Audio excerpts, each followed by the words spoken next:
नमस्कार दोस्तों, ज्ञान वृष्टि चैनल में आपका हार्दिक स्वागत है।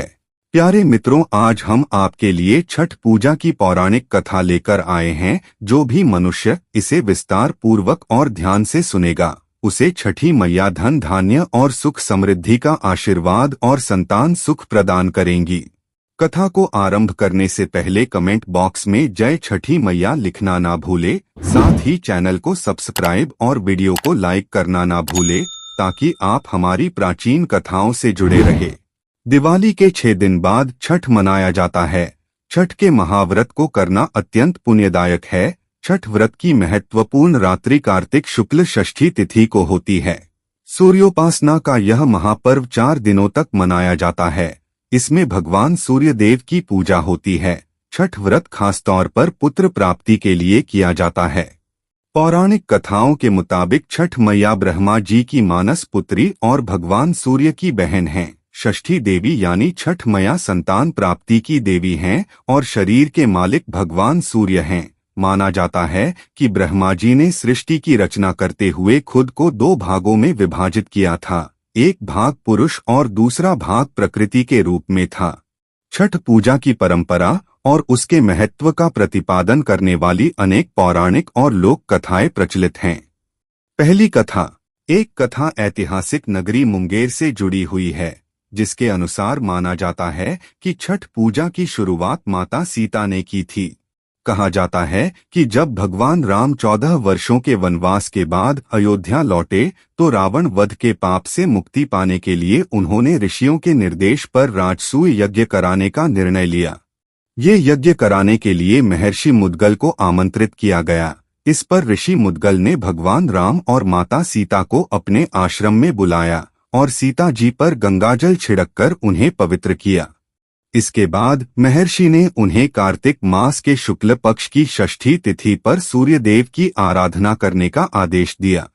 कहा जाता है कि मुद्गल ऋषि के आदेश के अनुसार माता सीता ने उनके आश्रम में ही रहकर 6 दिनों तक छठ पूजा का अनुष्ठान किया था। दूसरी कथा। एक अन्य मान्यता के अनुसार छठ पर्व की शुरुआत महाभारत काल में हुई थी। सबसे पहले सूर्यपुत्र कर्ण ने सूर्यदेव की पूजा शुरू की। कर्ण भगवान सूर्य के परम भक्त थे। प्रतिदिन पानी में खड़े होकर उन्हें अर्घ्य दिया करते थे। इसी उपासना के फल स्वरूप सूर्य देव की कृपा से वे एक महान धनुर्धर बने। मान्यता है कि तभी से छठ पर्व पर जल में खड़े होकर सूर्य को अर्घ्य देने की परंपरा शुरू हुई। कुछ कथाओं में पांडवों की पत्नी द्रौपदी द्वारा भी सूर्य की पूजा करने का उल्लेख है।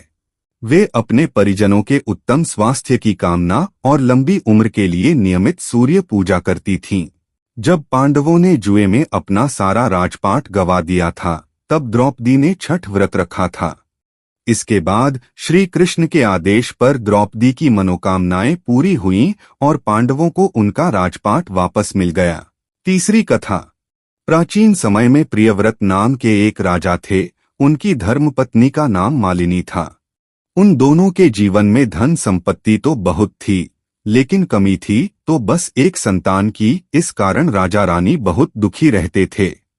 इस तरह संतान पाने की इच्छा से उन्होंने महर्षि कश्यप से पुत्रेष्टि यज्ञ करवाया। इस यज्ञ के प्रभाव से रानी मालिनी गर्भवती भी हुईं, लेकिन उन्होंने एक मृत संतान को जन्म दिया। इधर राजा प्रियव्रत मृत संतान होने का दुख सहन न कर सके और उन्होंने अपना प्राण देने का निर्णय ले लिया।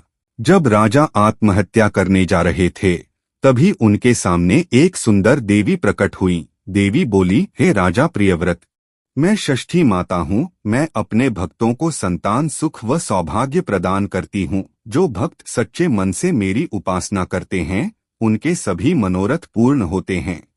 माता आगे बोली, यदि तुम मेरी पूजा करोगे तो निश्चय ही तुम्हें संतान सुख प्राप्त होगा।